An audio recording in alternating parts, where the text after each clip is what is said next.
ಕಿತ್ತೂರು ಕರ್ನಾಟಕ ಭಾಗದಲ್ಲಿ ನೋಡ್ತಾ ಇದ್ವಿ. ಈಗ ಕರಾವಳಿ ಕರ್ನಾಟಕಕ್ಕೆ ಹೋಗೋಣ. ಕರಾವಳಿಯಲ್ಲಿ ಭಾರಿ ಮಳೆ, ಕಡಲ್ ಕೊರೆತದಿಂದ ಕಣ್ಮರೆ ಆಗ್ತಾ ಇದೆ ಬಟ್ಟಪ್ಪಾಡಿ.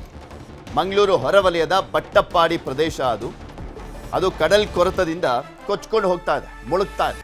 ಕ್ಷಣಕ್ಕೂ ಬಟ್ಟಪ್ಪಾಡಿ ಭೂಮಿ ನುಂಗ್ತಾ ಇದೆ ಸಮುದ್ರ. ಪ್ರವಾಸಿಗರ ಸ್ವರ್ಗವಾಗಿದ್ದಂಥ ಬಟ್ಟಪ್ಪಾಡಿ ಕಡಲ ಕಿನಾರೆ, ಐಷಾರಾಮಿ ರೆಸಾರ್ಟ್ಗಳಿದಾವೆ, ಹೋಮ್ ಸ್ಟೇಗಳ ತಾಣ ಅದು ಬಟ್ಟಪ್ಪಾಡಿ ಕಡಲ ತೀರ. ಕಡಲ್ ಕೊರೆತದಿಂದ ರಸ್ತೆ ಸಂಪರ್ಕವೇ ಕಡಿತ ಆಗಿದೆ. ಸಮುದ್ರದ ಒಡಲು ಸೇರ್ತಾ ಇರುವಂಥದ್ದು ರೆಸಾರ್ಟ್, ಹೋಮ್ ಸ್ಟೇಗಳು, ಅಪಾಯದಲ್ಲಿರುವಂಥ ಬಟ್ಟಪ್ಪಾಡಿ ಪ್ರದೇಶದ ಮನೆಗಳು. ಸೊ ಹೀಗಾಗಿ ಅಲ್ಲಿ ಮನೆಗಳ ಖಾಲಿ ಮಾಡ್ಕೊಂಡು ಹೋಗುವಂಥ ಕೆಲಸ ಆಗ್ತದೆ. ಪ್ರಾಣ ಇಂಪಾರ್ಟೆಂಟ್ ಅಲ್ವಾ? ಯಾಕಂದರೆ ಯಾವಾಗ ಬೇಕಾದರೂ ಏನು ಬೇಕಾದರೂ ಆಗ್ಬೋದು. ಪ್ರಾಣ ಭೀತಿಯಿಂದ ಮನೆಗಳನ್ನೇ ತೊರೆದಿದ್ದಾರೆ ಕುಟುಂಬದವರು. ಇಡೀ ಬಟ್ಟಪ್ಪಾಡಿ ಊರಿನಲ್ಲಿ ಇರುವಂಥದ್ದು ಒಂದೇ ಒಂದು ಮನೆ ಇದೆ. ಮನೆ ಬಿಟ್ಟು ತೆರಳಲಿಕ್ಕೆ ಒಪ್ತಾ ಇಲ್ಲ ದಯಾವತಿ ಅನ್ನುವಂಥ ಅಜ್ಜಿ. ನಾನಂತೂ ಮನೆ ಬಿಟ್ಟು ಹೋಗಲ್ಲ ಅಂತ ಪಟ್ಟನ್ನು ಇಟ್ಕೊಂಡು ಕೂತಿದ್ದಾರೆ. ಇನ್ನು ಉಳಿದಂಥವ್ರು ಎಲ್ಲರೂ ಕೂಡ ಮನೆ ಖಾಲಿ ಮಾಡ್ಕೊಂಡು ಹೋಗಿದ್ದಾರೆ. ಜೀವ ಇದ್ರೇ ಅಲ್ವಾ ನೆಕ್ಸ್ಟು ಮನೆ ಏನು ಎಲ್ಲಿ ಬೇಕಾದರೂ ಕಟ್ಕೊಬೋದು. ಒಬ್ರು ಅಜ್ಜಿ ಮಾತ್ರ ನಾನು ಬಿಟ್ಟು ಹೋಗಲ್ಲ ಅಂತ ಹೇಳ್ತಾ ಇದ್ದಾರೆ. ಆ ಅಜ್ಜಿನೂ ಕೂಡ ತೋರಿಸ್ತಾ ಇದ್ದೀನಿ ನೋಡಿ. ನಾನಂತೂ ಇಲ್ಲಿಂದ ಕದ್ಲಲ್ಲ ಅಂತ ಹೇಳ್ತಾ ಇದ್ದಾರೆ, ಮನೆ ಬಿಟ್ಟು ಹೋಗಲ್ಲ ಅಂತ. ಎಲ್ಲರೂ ಬರ್ತಾರೆ ಹೋಗ್ತಾರೆ, ಎಲ್ಲರೂ ಮಾಡ್ತಾರೆ. ಯಾರು ಒಂದು ದೊಡ್ಡವರು ಯಾರು ಬರೋದಿಲ್ಲ, ನೋಡುವುದಿಲ್ಲ. ಈಗ ನಾನು ಒಬ್ಬಳೇ ಇರೋದು. ಎಲ್ಲರೂ ಹೇಳ್ತಾರೆ ಏನು ಮಾಡೋದು, ನನಗೆ ಕೂತ್ಕೊಳ್ಳಲಿದೆ ವಿಧಿ ಇಲ್ಲ. ನಾನು ಈಗ ಎಲ್ಲಿಯಾದರೂ ನನ್ನ ಮಗನ ಹತ್ತಿರಕ್ಕೆ ಹೋದೆ, ಇಲ್ಲದ ಉಚ್ಚಿಲ ಮಗಳ ಹತ್ತಿರಕ್ಕೆ ಹೋದೆ. ಅಲ್ಲಿ ಹೋದರೆ ಇಲ್ಲಿ ಏನಾದರೂ ಬಂದು ಆದರೆ ನನಗೆ ಗೊತ್ತುಂಟ. ಆವತ್ತು ಹೋಗುವಾಗಲೂ ಹಾಗೆ ನಾನು ಎಲ್ಲೋ ಇದ್ದೆ. ಹಾಗೆ ಯಾರು ಹೇಳುವುದಿಲ್ಲ. ಆದರೂ ಬಂದು ಯಾರಾದರೂ ನೋಡಬೇಕಲ್ಲ. ದುಡಿಮೆಗೆ ನಮ್ಮ ಮಕ್ಕಳು ಹೋಗ್ತಾರಲ್ಲ ಬೇರೆಯವರು, ಅವರಿಗೆ ಈಗೆಲ್ಲ ಬರಲಿಕ್ಕೆ ಉಂಟು, ದಾರಿ ಇಲ್ಲ. ಒಂದು ಮನೆ ರಿಪೇರಿ ಮಾಡುವ, ಮನೆ ಇದು ಮಾಡುವ ನಮ್ಮ ಜಾಗ ಉಂಟು, ನಮ್ಮ ತಂದೆ ತಾಯಿಯ ಹಿರಿಯರದ್ದು ಜಾಗ ಉಂಟು, ಒಮ್ಮೆ ಹೋಗಿ ನೋಡುವ ಅಂತ ಹೇಳಿದರೆ ಯಾರು ಬರಲಿಕ್ಕೆ ಆಗೋದಿಲ್ಲ. ಏನು ಮಾಡೋದು, ರೋಡು ಇಲ್ಲ. ಈಗ ಹೋಗ್ತದೆ ಎಲ್ಲ, ಬಟ್ಟೆಪಡಿ ಅಡ್ರೆಸ್ಸೇ ಇರುವುದಿಲ್ಲ. ನಮಗೆ ಏನು ಮಾಡಲಿಕ್ಕೆ ಆಗೋದಿಲ್ಲ. ನಾನು ಎಲ್ಲಿಗೆ ಹೋಗಬೇಕು? ನನಗೆ ಒಂದು ಮೊನ್ನೆ ಹುಷಾರಿಲ್ಲದಾಗ ಮತ್ತೆ ಮನೆಯಲ್ಲೇ ಇದ್ದ ಕಷಾಯ ಅದು ಇದು ಎಲ್ಲ ಮದ್ದು ಹಾಕಿ ಮಾಡಿ ಇದು ಮಾಡೋದಲ್ಲ. ಅದು ಒಬ್ಬದೇ ಭಯ ಆಗ್ತದೆ. ಏನಾಗ್ತದೆ, ಯಾರು ಏನು ಮಾಡ್ತಾರೆ, ಯಾರು ಬರ್ತಾರ, ದೇವರ ಮೇಲೆ ಭಾರ ಹಾಕೋದು ಅಷ್ಟೇ ಅಲ್ಲ. ಅದು ನಮಗೆ ಇನ್ನು ಈ ಬಗ್ಗೆ ಗ್ರೌಂಡ್ ರಿಪೋರ್ಟ್ ಕೊಟ್ಟಿದ್ದಾರೆ ನಮ್ಮ ಪ್ರತಿನಿಧಿ ಕಿಶನ್, ನೋಡ್ಕೊಂಬೇಡ.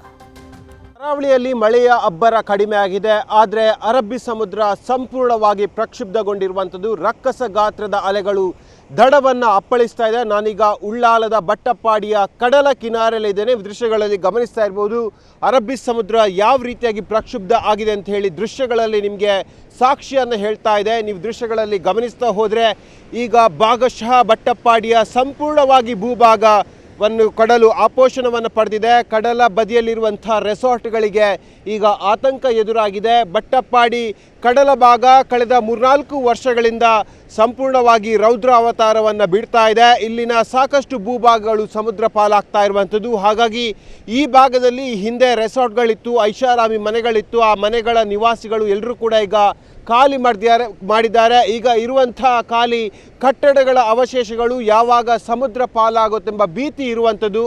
ನೀವು ದೃಶ್ಯಗಳಲ್ಲಿ ಗಮನಿಸ್ತಾ ಹೋದರೆ ವರ್ಷದಿಂದ ವರ್ಷಕ್ಕೆ ಸಾಕಷ್ಟು ಕಡಲು ಅಬ್ಬರವನ್ನು ಕಾಣ್ತಾ ಇದೆ, ಕಡಲು ಹಿರಿದಾಗ್ತಾ ಇದೆ. ಹಾಗಾಗಿ ಕಡಲ ತೀರದ ಭೂಭಾಗ ಸಮುದ್ರದ ಪಾಲಾಗ್ತಾ ಇದೆ. ಈ ಭಾಗದಲ್ಲಿ ಪ್ರತಿ ವರ್ಷ ಲಕ್ಷಾಂತರ ರೂಪಾಯಿ ಖರ್ಚು ಮಾಡಿ ಕಲ್ಲನ್ನು ಹಾಕ್ತಾ ಇದ್ದಾರೆ.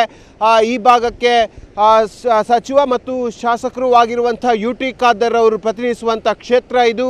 ಈ ಭಾಗದಲ್ಲಿ ಶಾಶ್ವತವಾಗಿ ತಡೆಗೋಡೆಯನ್ನು ನಿರ್ಮಾಣ ಮಾಡಬೇಕೆಂಬ ಬಹುಕಾಲದ ಬೇಡಿಕೆ ಅದು ಬೇಡಿಕೆಯಾಗಿಯೇ ಉಳಿದಿದೆ. ಹಾಗಾಗಿ ಬಟ್ಟಪ್ಪಾಡಿ, ಉಚ್ಚಿಲ, ಸೋಮೇಶ್ವರ ಈ ಭಾಗದ ಜನರು ಸಾಕಷ್ಟು ವರ್ಷಗಳಿಂದ ಆಗ್ರಹವನ್ನು ಮನವಿಯನ್ನು ಮಾಡ್ತಾ ಇದ್ರು, ಈ ಭಾಗಕ್ಕೆ ಶಾಶ್ವತವಾಗಿ ತಡೆಗೋಡೆಯನ್ನು ಮಾಡಬೇಕಂತೇಳಿ. ಆದರೆ ಯಾವುದೂ ಕೂಡ ಅವರ ಬೇಡಿಕೆಗಳಿಗೆ ಪುರಸ್ಕಾರ ಸಿಕ್ಕಿಲ್ಲ. ಹಾಗಾಗಿ ಕಡಲು ಮತ್ತಷ್ಟು ರೌದ್ರ ಅವತಾರವನ್ನು ತೋರ್ತಾ ಇದೆ. ಈ ಬಾರಿ ಮಳೆಗಾಲ ಬಹಳಷ್ಟು ಕ್ಷೀಣವಾಗ್ತಾ ಇದೆ. ಮಳೆ ಊಹಿಸಿದಷ್ಟು ಪ್ರಮಾಣದಲ್ಲಿ ಮಳೆ ಬರ್ತಾ ಇಲ್ಲ, ನಿರೀಕ್ಷಿತವಾಗಿ ಮಳೆ ಬರ್ತಾ ಇಲ್ಲ. ಆದರೆ ಕಳೆದ 1 ವಾರದಿಂದ ಸುರಿದಂಥ ಭಾರಿ ಮಳೆಗೆ ಕಡಲು ಪ್ರಕ್ಷುಬ್ಧವಾಗಿ ಈಗ ಅಬ್ಬರವನ್ನು ಕಾಣ್ತಾ ಇದ್ದೀರಿ, ಕಡಲ ಅಬ್ಬರವನ್ನು ಕಾಣ್ತಾ ಇದ್ದೀರಿ. ತಮ್ಮನ್ನು ತಾವೇ ರಕ್ಷಣೆ ಮಾಡಿಕೊಳ್ಬೇಕೆಂಬ ಮನವಿಯನ್ನು ಜಿಲ್ಲಾಡಳಿತ ಮಾಡಿದೆ. ಕ್ಯಾಮರಾಮನ್ ನಿಖಿಲ್ ಸುವರ್ಣ ಜೊತೆ ಕಿಶನ್ ಶೆಟ್ಟಿ, ನ್ಯೂಸ್ 18 ಮಂಗಳೂರು.